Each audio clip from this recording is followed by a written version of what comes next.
Howdy everybody. We're going through the drill, battery, mixer blade, recharging station, glaze mixing video today. Lots of parts, very fun, very good time. Starting off, putting the battery in the drill, this yellow button on the front, you can depress it and it lowers this little resist, which then allows you to slide it smoothly onto the bottom of the drill. You release the button and then it's in. The drill has a directional button, this way for one direction, this way for the other direction. You can see, trigger spins the drill, and then the speed control is on the top. There's a 1, there's a 2. 2 is faster than 1. This chuck right here with all the numbers on it, that controls resistance. For the most part, you're not going to need to use that. But if you ever hear it sort of sound like the drill is not working, this noise, it's letting you know the resistance is too low and it doesn't have enough power to spin the blade. So turning it up to a higher number will allow you to power through that. For the most part, just leaving it on 15 is great. And for our purposes, speed 1 is also going to be great. If you ever notice that the drill is sort of dying or sounds like it's powering down, it means that the battery's dead. And so let's go through switching the battery out right now. Over here is the other battery. It's plugged in. The red light means that it's charging. So first order of business is taking the battery off the charging station, which you do using the same release mechanism. You take the battery off the drill, slides out, and then you put the dead battery on to the charging station, which is going really quite well. And then you can see the red light comes on and shows you that it's charging. Slide the battery on once again, up close. Press the button down, slide the drill forward, release the button. It's working.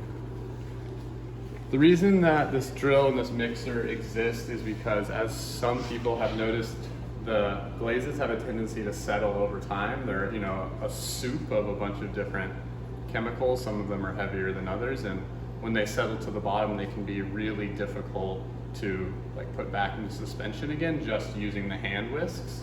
So if you ever come to a glaze that you want to use and it seems to be settled out, or it seems like maybe it hasn't been used in a while, or you just want to be safe and make sure that everything's mixed really well, using the mixer is a great tool. So in order to insert the mixer blade into the drill, we're going to zoom in here on this front black chuck that's textured. So as you can see right now, the tip of the drill is all the way closed, so you wouldn't be able to put it onto the attachment of the blade. So by twisting this chuck, you can see that the tip of the drill, the teeth as they're called, are widening, which is going to widen to a point where you can eventually fit it over the blade. So this going one way makes it wider, going the other way makes it narrower and tighter. So what you're going to want to do is widen it until you can get the blade on, and then tighten it down around the blade. So I backed it all the way out. Once it hits this point, it's as wide as it possibly can go. Insert the blade into the teeth, and then you can tighten by going the other way on the chuck. You'll notice that resistance is building as the teeth are biting down on the edge of the blade. And you're going to want to go until you hear this clicking noise. That lets you know that it's on there tight. One way to check is if that happens.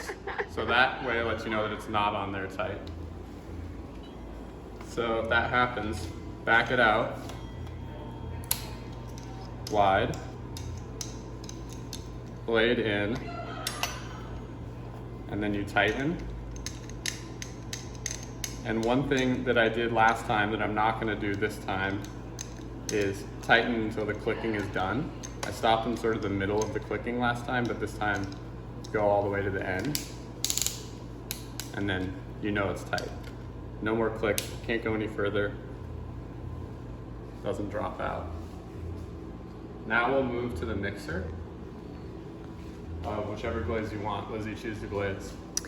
Well, let's do clear for Melissa. We're doing clear. Shout out Melissa, Shout out glazing. So as you can see, there's this top watery portion of the glaze. That's going to be basically pure water, and then everything striated all the way down the side of the glaze are the different chemicals as it gets thicker and thicker. And you can see maybe even at the bottom it seems to be sort of sludgy. So when we mix it, we want to get all of that stuff up into suspension, and then, you know, dipping our pots as quickly after we mix it will result like the most even coating of chemicals. So one thing to notice is that it's on the 1 speed. If it's on the 2 speed, it'll have a tendency to spray everywhere. So you can start slowly, enter the mixer all the way to the bottom, hold the trigger, and you'll see that the glaze starts to mix.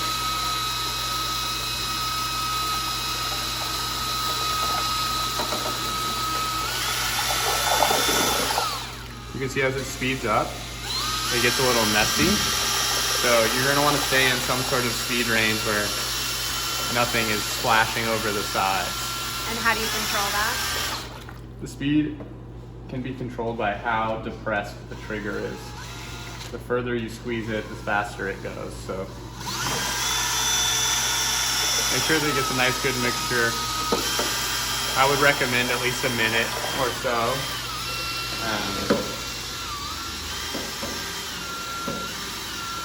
And then once you're ready to dip your pieces, you pull your blade out. You can often use the lid as a place to rest your dripping blade. That way you don't drip everywhere. Should be ready to dip. Great. Last question, where does the drill live? So the drill, once you wash the blade off, which you're gonna have to do by taking it out of the chuck, set the drill back up on top of the white kiln cabinet next to the battery charger for the next person. Perfect. And this, once you clean it, goes back up on the pegboard.